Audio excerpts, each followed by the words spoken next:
Olá pessoal, estamos aqui para mais uma entrevista do canal Museu do Charuto, contando um pouco mais sobre a história do charuto no Brasil. E hoje o nosso entrevistado é Uwe Grissmayer, 40 anos envolvido com tabaco, ele vai contar um pouco da história dele. Uwe, primeira pergunta que a gente sempre faz para quem a gente está entrevistando, como você começou nesse segmento? Comecei, como a gente já falou, 40 anos atrás, numa empresa em Bremen, na Alemanha, e eu estava procurando um estágio justamente no comércio exterior, onde achei foi numa empresa de fumo, que se chamava Ankersmit naquela época. Eles naquela época já tinham uma filial aqui na Bahia. Então fiz o estágio durante 2 anos e em 81 me mandaram a primeira vez para cá. Eu passei 1 ano aqui na Bahia. Voltei durante 2 anos na Alemanha, fiz meu serviço militar e em 84 vim definitivamente para a Bahia, para trabalhar na empresa deles aqui. Então você já está aqui praticamente 36 anos, né? 36, 37 na verdade. E aí, qual era o seu trabalho? O que você fazia na empresa? Bom, quando você voltou, ou sim. melhor, desde Na verdade, no início eu fui ajudante do diretor, que eles tinham um diretor aqui, mas a nossa empresa lá na Alemanha, que era sócio daqui, queria uma pessoa lá de Bremen, justamente para trabalhar aqui. Aí fui trabalhando, depois eu recebi a procura e depois virei, na verdade, diretor sócio-gerente dessa empresa. Isso foi até 1999. Então você era responsável por toda a operação, aqui no Brasil. Exatamente. E aí, como é que era essa comercialização do tabaco? Como é que era o trabalho da empresa? Naquela época a gente só trabalhava com barriga fila, que Sim. é o enchimento do charuto, né? Fumo que a gente compra do lavador, a gente financia o lavador, compra do lavador e a gente, na verdade, vendia o fumo principalmente para a Europa.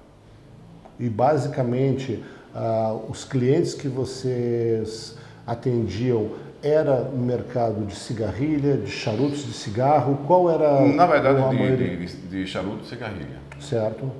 Naturalmente, cada vez mais nesses últimos anos é mais cigarrilha, menos charuto, né? Como é a tendência. Sim, sim. Isso é Mas nosso mercado, nossos clientes sempre era de charuto e cigarrilha. muito bom. É interessante a gente fazer uma ressalva aqui. É uma das primeiras entrevistas que a gente está fazendo com uma pessoa ligada à empresa comercializadora de tabaco. A gente já entrevistou produtores, tabaqueiros, e agora a gente está vendo um outro aspecto da indústria que é a comercialização. Na verdade, principalmente a exportação. Exatamente. E aí você estava me contando, quando você chegou aqui a primeira vez, quantas empresas o Brasil tinha de comercialização? Aqui, de exportadores, naquela época, nos anos 80, né? Tinha 22 exportadores ainda. Todos eles eram alemães? Não. Vinha de vários outros lugares também. Holandeses, Sim. alemães. Também tinha nacionais até, exportadores nacionais que exportavam. Mas tinha 22 empresas, mais ou menos. E hoje em dia tem 3. A gente vai daqui a pouco falar um pouco sobre isso para não azedar o caldo logo no início. Sim. Bom, você trabalhou nessa empresa e aí você muda para Ermo Tabarão, onde você está agora. Eu mudei em 99. 99? Eu tenho 20 anos lá, 20 anos cá, na verdade. Meio a meio menos, ali. E qual a diferença básica que você vê entre essas duas? A primeira já não existe mais, né? Não. Tá? Mas qual era a diferença que você pode contar entre as duas empresas? Na verdade, hoje em dia a gente pertence a uma multinacional, que é a maior empresa de fumo no mundo, a Universal. Sim, Universal Leaf, né? E naquela época, antes, nos primeiros anos, era uma empresa pequena da Alemanha. Certo. Então, naturalmente, uma multinacional, as regras mudam um pouquinho. Sim. Naturalmente. E também, hoje em dia, a gente também não tem só fumo do lavador, a barriga fila, mas a gente tem próprias plantações. Ok. De fumo capeiro. Certo.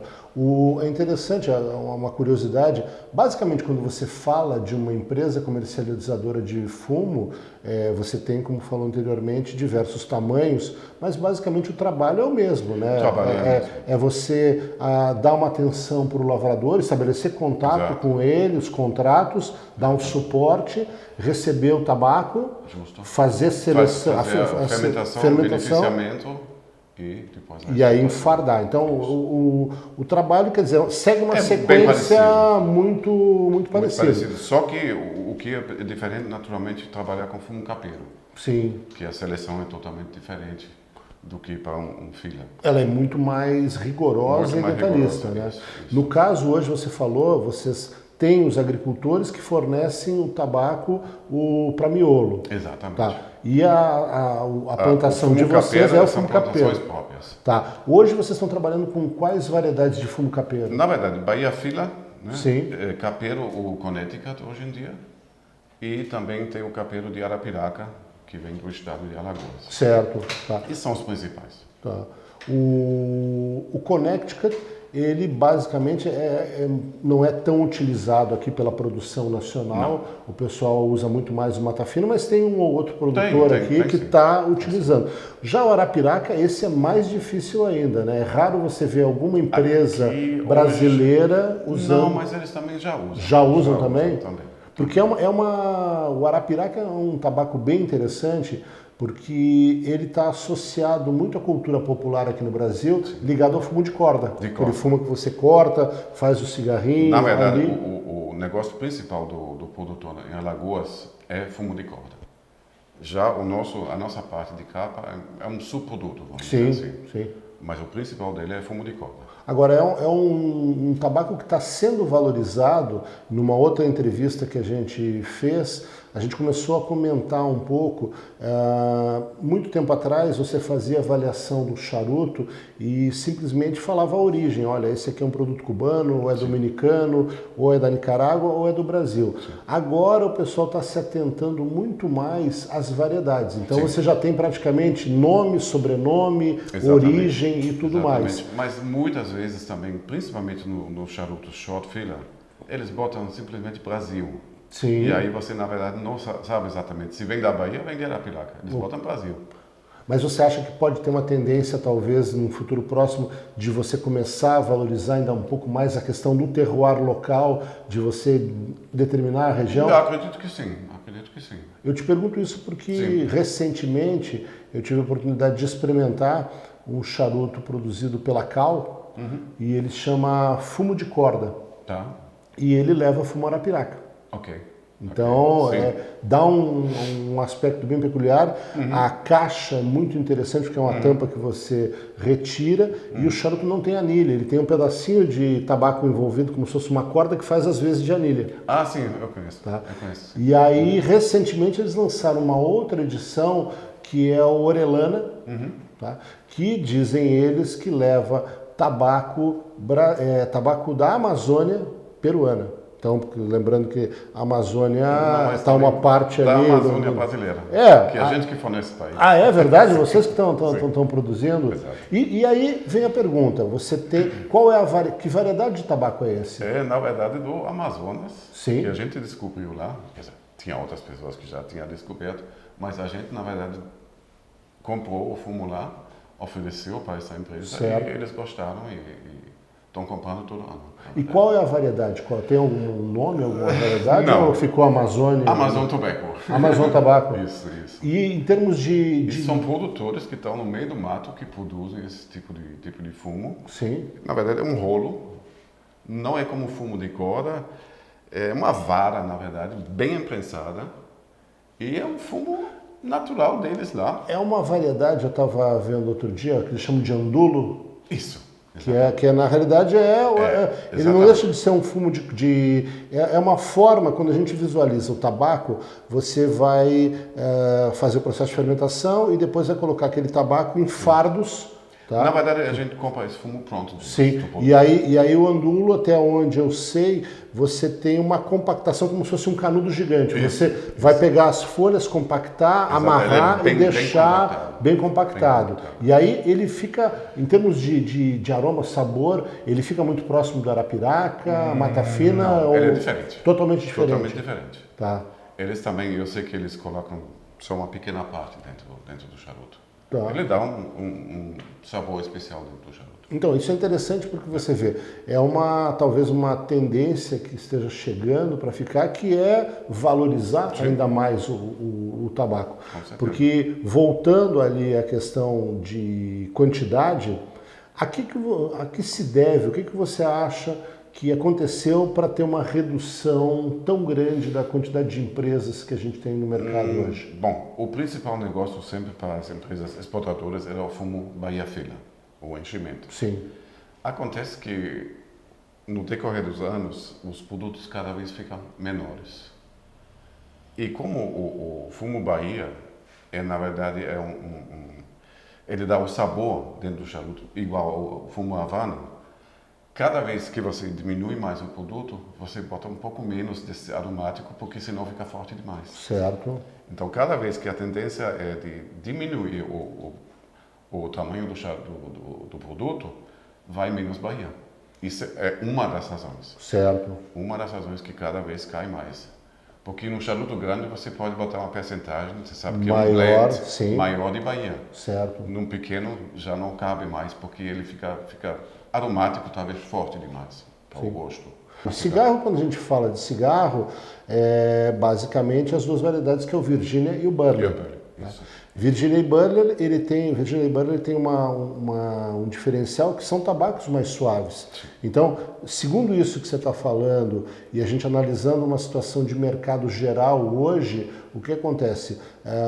O consumidor sempre está querendo alguma coisa mais suave. Sim, Por querer mais suave, eu acho que a tendência de Virginia e Burley é aumentar o volume de produção. Sim. E aí, como você falou muito bem, a tendência do Bahia Brasil, Mata Fina, Mata Norte, é... Um outro fato, antigamente se vendia muito fumo Fila Arapiraca, que era para o cigarro escuro. Sim. Que iria para a Espanha, e principalmente Espanha, França e África do Norte. A França é muito conhecida pelos gitanes, galoises, exatamente. Só que, no decorrer dos anos, cada vez o consumidor fuma mais suave, então, na verdade, o cigarro escuro, não vou dizer que desapareceu, mas diminuiu muito mesmo. Muito. E pelo que você está falando, porque agora a gente está pensando no mercado de tabaco, não no mercado de charuto. Sim. Então, mercado de tabaco, e também sem fazer a distinção Bahia, Rio Grande do Sul. Isso. A gente tem aí tabaco geral e é basicamente isso. Você está tendo um crescimento. Eu acredito que o Brasil ainda é o maior exportador. Se não é o maior, é o segundo. Sim. Do mundo. E, quando você fala de fumo, aí você fala o geral, tanto o Rio Grande do Sul quanto Bahia. Exatamente. E Arapiraca também. Arapiraca também, que às vezes é sempre esquecida. Sim. E aí você tem essa questão mesmo de aumento de um lado e diminuição do outro. Sim. Você vê, Na verdade, a qualidade lá no Rio Grande do Sul, Santa Catarina, do fumo Virginia e Burley é considerada muito, muito boa. Então, eles, na verdade, nos últimos anos aumentaram bastante, enquanto que aqui a gente está tendo uma diminuição. Lá na Ermo, hoje, quais são as variedades que vocês trabalham, que vocês comercializam? Bom, como eu tinha falado, é Connecticut como capa clara, Arapiraca capa escura e o Bahia Filho como enchimento. Certo. Tem várias outras variedades, mas são pequenas quantidades, que uma semente cubana, que a gente também produz alguma coisa, e outras coisinhas, mas como lhe disse, aquele fumo do Amazonas. Sim. Mas é uma quantidade também relativamente pequena. E aí a gente também não produz. Certo. Você compra dos lavradores e tudo mais. Esse tabaco, ele tem algum cliente específico, algum pequeno produtor no Nicarágua, República Dominicana, que está fazendo edições limitadas? Essas outras variedades que você comentou? Não, são vários clientes, na verdade. A gente tenta de plantar outras coisas para ver se consegue colocar no mercado ali, aqui, então isso a gente sempre faz. E você sente que está tendo uma procura? De vez em quando tem até uma repercussão boa. Porque você tem agora, a gente já tinha falado a questão do tema das edições limitadas. Exatamente. Até esse mesmo fumo de corda e orelana, até onde eu sei, é uma quantidade limitada. Fizeram um lote e... Posso lhe dizer que, por exemplo, a gente planta hoje Connecticut, mas antigamente era Bahia Sumatra. Era, na verdade, uma semente que a água que plantava, a água comercial, e a gente, na verdade, pegou uma parte deles quando eles faliram e a gente plantou Bahia Sumatra. Só que a tendência cada vez mais no mercado no exterior era ter um fumo que tem mais rendimento. E justamente o Connecticut é uma folha maior, normalmente mais fina, então hoje em dia é rendimento. Quando a gente fala de Connecticut, a origem dele Dos Estados Unidos. Nos Estados Unidos, no estado de Connecticut. E aí você tem uma coisa bem interessante, porque quando a gente fala de área de plantio de tabaco no mundo, ela fica entre os trópicos. Então você tem a parte ali toda de América Central, Camarões, que na realidade é Centro-África, toda aquela região. Aí vamos para a Indonésia, para Sumatra. Connecticut está bem acima. Sim. Ali é um verdade, ponto fora que não, o e clima... hoje em dia um país forte que planta esse fumo capeiro claro é Equador. Que também está agora... Que também é um tipo Connecticut. Sim. Aí a pergunta que eu te faço é, comparando, por exemplo, a origem da semente, o fumo Connecticut tradicional, com o Connecticut aqui no Brasil, você tem um diferencial muito grande? Não, na verdade, nós conseguimos, na verdade, de ter um sabor, um aroma muito, muito parecido com o de Connecticut original. Porque você tem a questão do terroir, que é fundamental, aquela questão de adaptação aqui, exatamente. Mas o resultado... Mas ele se adaptou bem, quer dizer, demorou uns anos, a gente apanhou, na verdade, nos primeiros anos, mas hoje em dia conseguimos de produzir um produto bem em qualidade, boa em qualidade. O Connecticut, vocês estão plantando em qual região? Na região aqui de Cruz das Almas. Uau. Principalmente Cruz das Almas, em volta de Cruz das Almas. Que a gente considera geograficamente, quando a gente fala de tabaco, a região de Mata Fina. De Mata Fina. Então, na região de Mata Fina. Na região de Mata Fina você está produzindo Connecticut e está saindo com uma qualidade... Onde a gente antigamente plantava o Bahia Sumatra. Certo. É o mesmo solo, são as mesmas fazendas, na verdade. E aí, no caso desse do Connecticut que vocês estão produzindo aqui, os principais clientes utilizam eles para capa, mas a pergunta, mais para capa, para charuto ou para cigarrilho? Para os dois, na verdade. Para os dois, na verdade. Para charuto e cigarrilha hoje em dia também. Certo. Em princípio, em primeiro lugar, era charuto, mas hoje em dia, como lhe disse, hoje em dia eles valorizam muito o rendimento.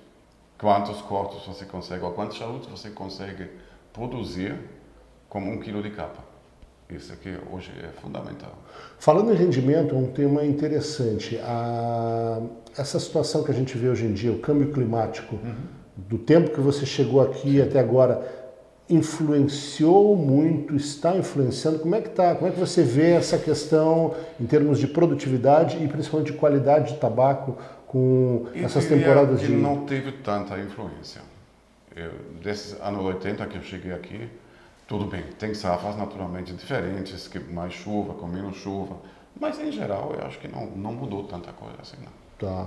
E você estava falando, o agricultor produz esse tabaco e ele entrega ele para você fazer o processo de fermentação. Isso, a gente na verdade financia ele, dá uma certa assistência a ele também, e na hora que o fumo está pronto a gente compra na mão dele.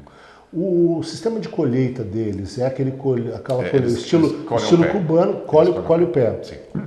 Na tua opinião, o que diferencia um tabaco que você faz a colheita de folha a folha versus a colheita do pé, que tem até um termo técnico, eles chamam de stalk, né? Stalk cut. Isso. Qual o diferencial? Bom, eu posso lhe dizer exatamente porque a gente também plantava antigamente fumo Bahia para capa. E justamente esse fumo era cortado folha por folha. Sim. Se você fuma ou faz uma capa de um Bahia Mata Fina do produtor ou da nossa plantação, por exemplo, folha por folha, é uma diferença. O do produtor, na verdade, eu acho que tem um sabor diferente e melhor. Folha por folha dá um sabor diferente. Não tem como. É o mesmo fumo, a mesma semente. Sim. Mas você cortando o pé e secando o pé, ou folha por folha, dá uma diferença. Se explica de uma certa forma. Porque folha por folha, você corta a folha e, na verdade, o talo vai secando. Certo. Se você corta a planta toda a vida da planta ainda está no caule Caule. principal. Certo. Então ele alimenta as folhas ainda por muito tempo. Enquanto você corta a folha, você só tem aquele talo principal que seca depois de uma certa forma. Eu até ouvi um comentário... Então isso faz diferença. Eu até vi um comentário da questão de você pegar, fazer o corte e colocá-la de ponta cabeça, porque a ideia é que a seiva que está ali no caule vai descer e vai alimentar... E vai alimentando ainda mais um pouco e tudo mais. Em termos de custo, também ele deve ser mais barato, esse sistema. É mais barato, só que o sistema de, por exemplo, você cortar o pé e produzir capa é bem mais complicado, porque você tem um prejuízo maior, porque para você preservar as folhas em boas condições no pé, é muito mais complicado para você secar, inclusive. Porque ele quebra aqui, quebra ali. Você tem uma... folha por folha, você tem muito mais cuidado, você pendura folha por folha, não sei o quê, então faz uma diferença. Sim, você tem exatamente a possibilidade de danificar. Em sabor, em qualidade, eu acho ainda que cortando o pé... O sabor é muito mais pronunciado. Eu queria te perguntar a questão de, depois que você faz, você recebe o tabaco em fardo do agricultor, você aí começa o processo de fermentação. A fermentação, você tem diferentes processos para cada tipo de tabaco ou segue uma mesma linha? Na verdade, a gente faz uma certa pré-seleção, logo quando a gente recebe o fumo, em qualidades, em 2, 3, 4 qualidades. E aí a gente fermenta mais ou menos parecido, mas um fumo mais fraco não pode fermentar tanto. Um fumo mais saudável a gente fermenta um pouco mais, com temperatura um pouco maior, para ele ficar uma cor uniforme.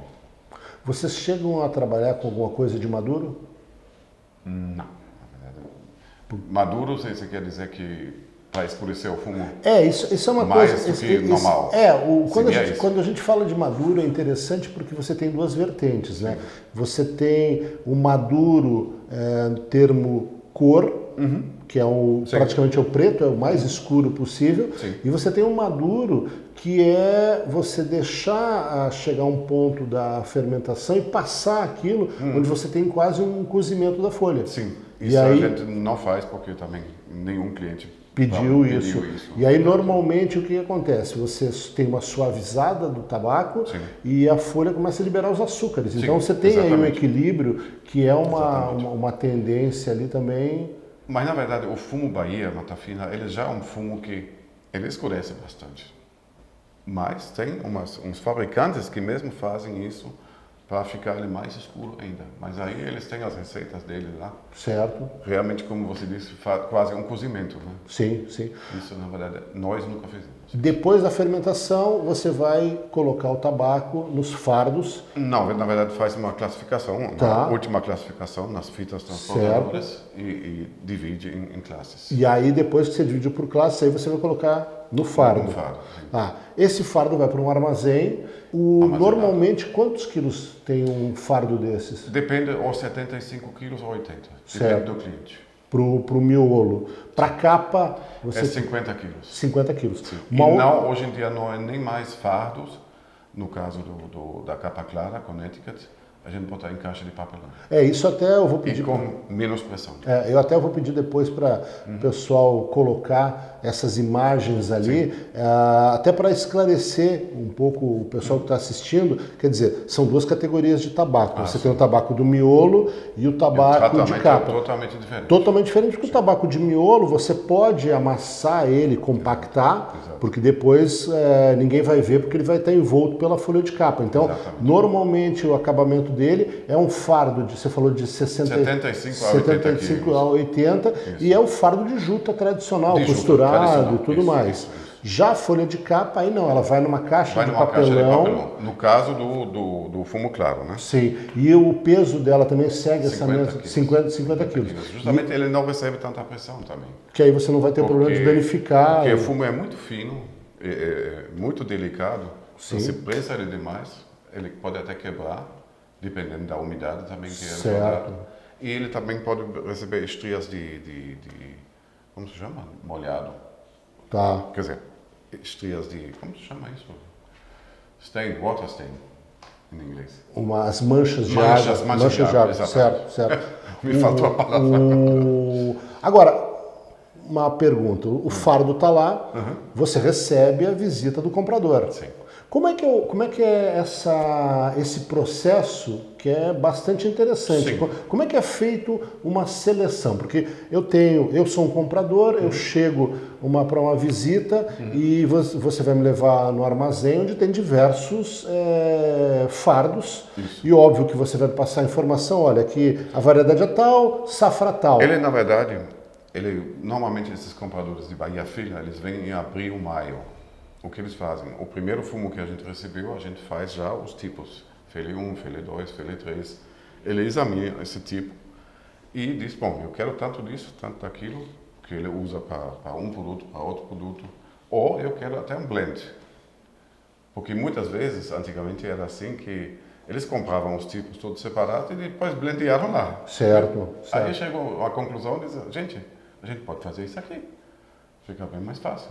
Agora, você quer um Fele 1, 2, 3? Sim. Produz. Agora, por exemplo, você falou, você tem o fardo, mas você tem uma amostra daquele fardo, que sim, sim. É o termo a gente usa manoca, né? Manoca de fumo, que é um maço ou não? Não, na verdade, não. São as folhas soltas mesmo. Dentro tem um fardinho pequeno, tá, amostra. que fica ali. Isso vai ficar como uma referência. Sempre. E aquele fardo, ele representa um lote de quantos fardos? Até quantos fardos você pode ser de 500, de 750, isso depende. Até mas deixa ele dizer o processo todo. O comprador vem, gostou de tal tipo, compra esse fumo, depois ainda manda a amostra, uma pré-amostra, e depois, quando o fumo está enfadado, normalmente a gente ainda manda uma amostra do fumo já enfadado. Certo. Tá. E aí ele verifica lá, ou ele vem aqui, inspeciona aqui, ou a gente manda 10% de cada lote. Essa inspeção normalmente é só o visual do tabaco ou você tem aquela coisa... É visual, eles fumam também. Sim. Então, é isso que eu ia te perguntar. Você tem o visual no primeiro momento, você tem aquela questão da combustibilidade, isso também. Numa visita que eu fiz, tem um espaço ali com uma vela que você coloca a folha ali, exatamente, queima para ver o... Tem tudo isso. Na verdade, tem qualidade visual. Sim. Tamanho da folha, cor, uniformidade e também a combustão. Certo. E aí tem uma peculiaridade, quase todas essas empresas sempre tiveram a presença de um tabaqueiro, né?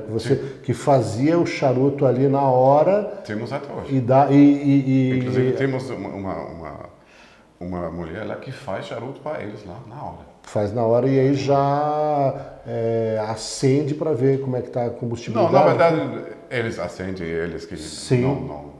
É a mulher que fabrica o charuto para e ele só faz a degustação para verificar se está no coisa. Aí você concordou, fechou o contrato, aí é só fazer o embarque. Talvez até baseado nisso, da forma que você colocou, a pergunta que eu vou te fazer agora, não sei se a Hermo faz isso, mas aí se não fizer eu vou querer a tua opinião sobre um tema que hoje em dia também está ganhando destaque, que é o tabaco anerrado, não o charuto anerrado. Quer dizer, você pegar o fardo, que você fez todo o trabalho, e deixar aquilo por um período de 2 anos, 3 anos. Vocês trabalham com tabaco anerrado? Na verdade, não faz isso. Pode até ser que o comprador deixa talvez um lote guardado por alguns anos. Que não, na verdade, um fardo de fumo Bahia, por exemplo, seria bom guardar aqui. Certo. Nesse clima tropical. Sim. Porque se bota lá, por exemplo, na Europa, que tem inverno, que tem verão, ele na verdade não se desenvolve muito bem. Certo. Se desenvolve de uma certa forma, mas aqui melhor. Sim. Aqui com certeza é melhor. Porque é um tema bem interessante. Hoje você tem alguns produtores aí de República Dominicana que colocam na anilha tabaco de 15 anos, de 18 anos. Curado e guardado e durante tantos anos. Isso é uma coisa que rende um grande debate aí por conta exatamente de com o anerramento, existe o quê? A suavidade do tabaco. Então, voltamos para o início, qual a variedade que você está trabalhando. Se você estiver trabalhando com uma variedade mata fina, que é um tabaco mais encorpado, ele normalmente vai se prestar para um anerramento, para um envelhecimento muito melhor que uma outra variedade. Mas, na verdade, todos os fumos, de um certo guardar esse fumo, ele melhora. Ele com certeza melhora. Aqui, por exemplo, depois que você enfardou, você deixa um período de descanso ou ele já está... Na verdade, a velocidade hoje em dia aumentou muito. Acabou aquela coisa de inclusive, a gente não pode mais guardar fumo, inclusive para clientes, porque senão a nossa corporação vai em cima da gente. É capital empatado. Isso capital e área, né? Você tem área construída onde onde você vai ter um... Isso talvez a própria indústria de charuto pode dizer assim, vamos guardar esse fumo, certo. Porque com certeza depois de meio ano, um ano, ele melhora. Mas nem eles. A gente sempre tem que também diferenciar. A gente fala de charutos premium, que são charutos com long filler feito à mão, que é uma categoria. Exatamente. E a outra categoria é charuto industrializado. Filler, que é o... Que eles, na verdade, não vão fazer nada disso, porque eles não vão aumentar o custo dele. E a tendência é você ter um produto mais popular e mais em conta. Né? Agora, o fabricante premium, naturalmente, pode fazer essas coisinhas todas. Sim. E é interessante você ver, porque tempos atrás...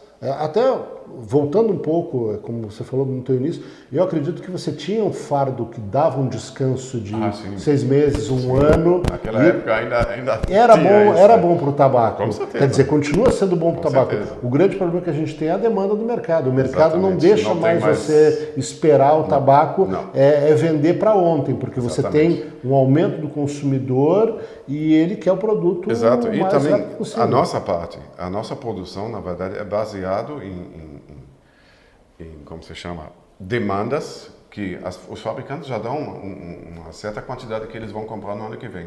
Certo. A gente, inclusive, pede isso. Então, a gente, na verdade, só produz o que a gente pode vender.